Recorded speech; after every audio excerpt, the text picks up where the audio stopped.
بسم اللہ الرحمن الرحیم۔ قرآن پاک جو ہے موبائل میں لوڈ کر کے سن سکتے ہیں، پڑھ سے ہاں جی جائز ہے۔ اگر عمرے پہ آئے تھے لیکن موقع ملا حج کر لیا، الحمدللہ سب جائز ہے۔ ذاتی مکان کے لیے استغفار پڑھتے رہیں اور دعائیں کرتے رہیں۔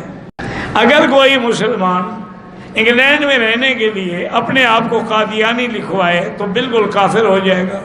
مسجد نبوی میں جماعت کی نماز ہو جائے، بعد میں ہم جماعت کریں، لیکن وہ فضیلت نہیں ہوگی، وہ فضیلت ہے جماعت کے ساتھ 40 نمازیں پڑھنے کی۔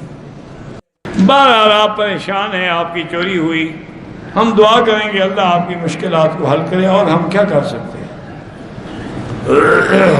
ویسے ان حالات میں انا للہ و انا الیہ راجعون کی ایک تسبیح روزانہ پڑھا کریں تاکہ آپ کو صبر ملے اور اس کا بدلہ اللہ آپ کو عطا فرمائے۔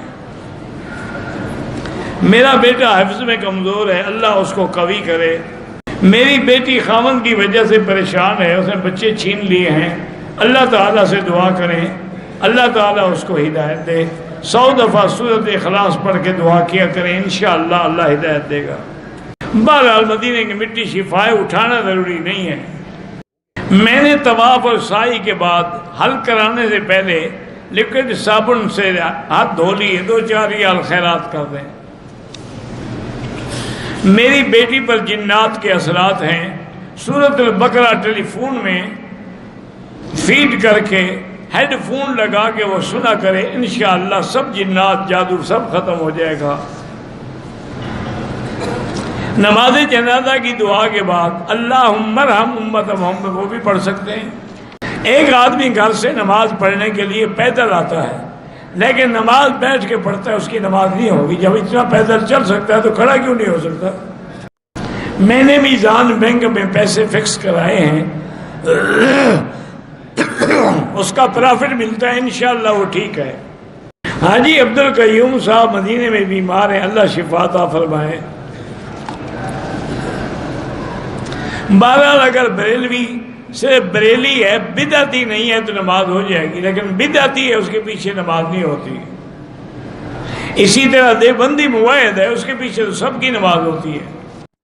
بیت اللہ شریف کو چومنا کیوں منع ہے؟ حضور نے نہیں چوما اس لیے منع ہے، جہاں حضور نے چوما ہے وہ سنت ہے، نہیں چوما تو منع ہے۔ طواف کے 2 رکعات جب ہم پڑھتے ہیں تو سجدے میں تسبیح کے علاوہ دعا یا مقلب القلوب ثبت قلبی علی دینک رب اعنی علی ذکرک و شکرک و حسن عبادتک اللہم انک عفو کریم عظیم تحب العفو فاعف عنی، یہ دعائیں مانگ سکتے ہیں۔ اگر ہم والدین کے ایصال ثواب کے لیے عمرے کے بجائے کسی مسجد و مدرسے کی تعمیر میں وہ پیسے ڈال دیں، وہ زیادہ ثواب ہے، کیونکہ وہ جب تک چلتا رہے گا ثواب ملتا رہے گا۔